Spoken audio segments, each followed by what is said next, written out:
My son told a bank I was confused. He said it smiling, in front of strangers. I didn't yell, I didn't cry. I let them think they were winning, while they signed their own loss. Because the quietest people plan the strongest exits. Would you stay silent or protect yourself? Like, comment, and follow for the ending. The first time my son called me confused was in front of strangers, not doctors, not family, bank people. He laughed while saying it like it was cute. We were sitting across from a young woman at a glass desk, papers spread out like I wasn't even there. My son kept his arm around his wife, rubbing her shoulder, speaking for me. "She forgets things," he said. "We're just helping." I opened my mouth to speak, but my daughter-in-law cut in smoothly. "Mom gets anxious with money. This is safer." Safer? That word hit harder than any slap. This was my house, my savings, my signature they were asking for. The bank clerk looked at me, waiting. I could feel my son's foot press gently against mine under the table. A warning, a reminder. "Just sign, Mom," he whispered. "Don't make this difficult." Difficult? I had raised this man alone after his father died, worked 2 jobs, skipped meals so he could eat. And now I was being treated like a problem that needed managing? I didn't sign that day. I said I needed time. On the drive home, nobody spoke to me, not one word. And that silence told me something terrifying. They weren't helping me. They were already planning how to erase me. But how far were they willing to go? After that day, the house felt smaller. Not physically, emotionally. My bedroom door stayed closed more often. Meals were eaten without me. If I walked into the kitchen, conversations stopped mid-sentence. Plates were cleared faster, like I was late to my own life. My medications disappeared from the counter and showed up locked in a cabinet. "Just organizing," my daughter-in-law said. My mail? Opened. My phone? "Too many scam calls," my son said as he took it to fix something. I stopped arguing, not because I agreed, because arguing took energy, and I was already tired in a way sleep doesn't fix. One afternoon, I overheard them in the living room. "If she sells, we can finally breathe," my daughter-in-law said. "She won't fight," my son replied. "She hates conflict." That hurt more than anything, because he was right. I hated conflict, but I loved dignity. I started writing things down, dates, words, small moments no one thought mattered. I hid the notebook under old winter sweaters. At night, I stared at the ceiling, wondering when I became invisible inside the house I paid for. Then came the church lunch, the one where they stopped whispering and decided to humiliate me where everyone could see. That was the day silence broke. It happened on a Sunday fundraiser. Long tables, paper plates, familiar faces I'd known for 20 years. I was pouring iced tea when my daughter-in-law tapped her glass, smiling too wide. "We just wanted to thank everyone," she said loudly, "for supporting families like ours, caring for aging parents who can't manage alone." People turned, all eyes on me. My son stepped forward. "Mom's been struggling. Memory issues, confusion. We're handling her finances now for her own good." Someone patted my arm. Someone else said, "Bless your heart." I felt my face burn. I wasn't confused. I wasn't helpless. But in one clean sentence, they made me look like both. Then came the real blow. "We're listing the house soon," my daughter-in-law added. "It's too much for her." My house, the one with my name on the deed.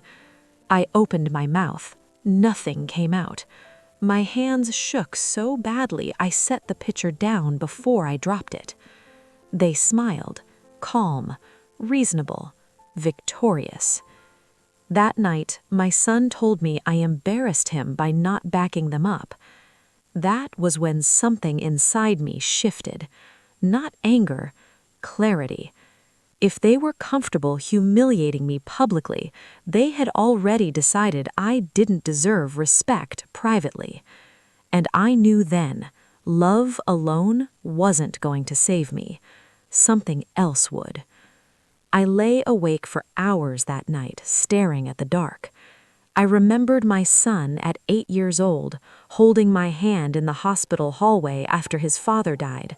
How he cried into my coat and said, "Don't leave me." I remembered college tuition checks, late rent, birthday cakes I baked at midnight after double shifts. I asked myself the question every mother dreads: where did I go wrong? But another thought followed, quieter, stronger. Loving someone doesn't mean letting them destroy you. I walked through the house slowly the next morning. Each room held pieces of my life, and yet I felt like a guest waiting to be checked out. At the kitchen table, I made a decision without tears or drama. I stopped explaining myself. I stopped asking permission. I stopped hoping they'd suddenly remember who I was. I called an attorney recommended by an old friend. I didn't accuse. I didn't cry. I just told the truth. The attorney listened, then said something simple. "You're not powerless. You're just quiet." That sentence stayed with me. For weeks, I moved carefully, smiled, agreed, let them think they were winning, all while preparing something they never expected. Not revenge, protection, and dignity.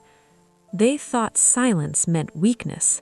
They were about to learn the difference. I didn't confront them. I prepared.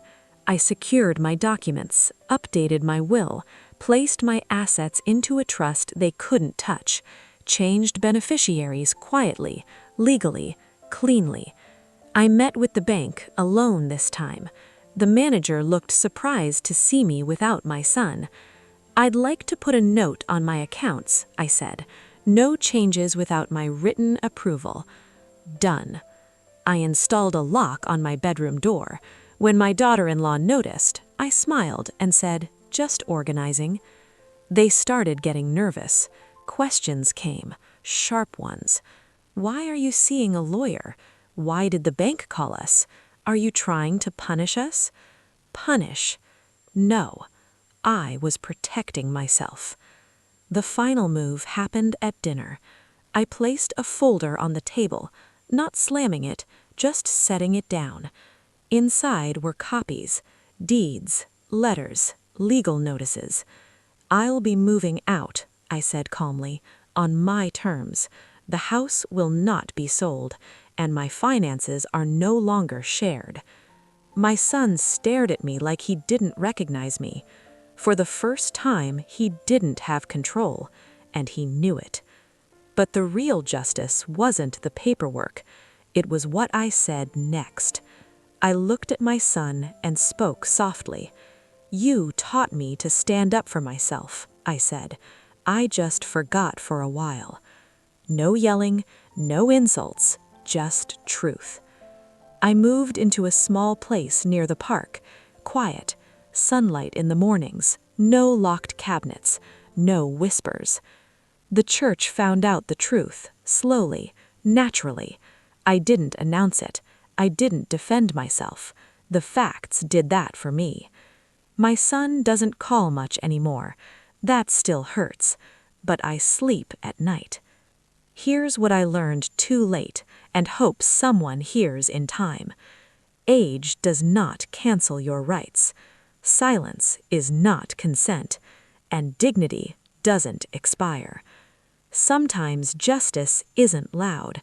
Sometimes it's a calm signature, a closed door, and the peace of knowing no one can erase you again. If this story touched something in you, ask yourself, Who benefits from your silence? What are you tolerating out of habit, not love? And what would change if you chose dignity today? Share your thoughts below. Like if you believe elders deserve respect. Bell subscribe for stories that speak the truth quietly but powerfully.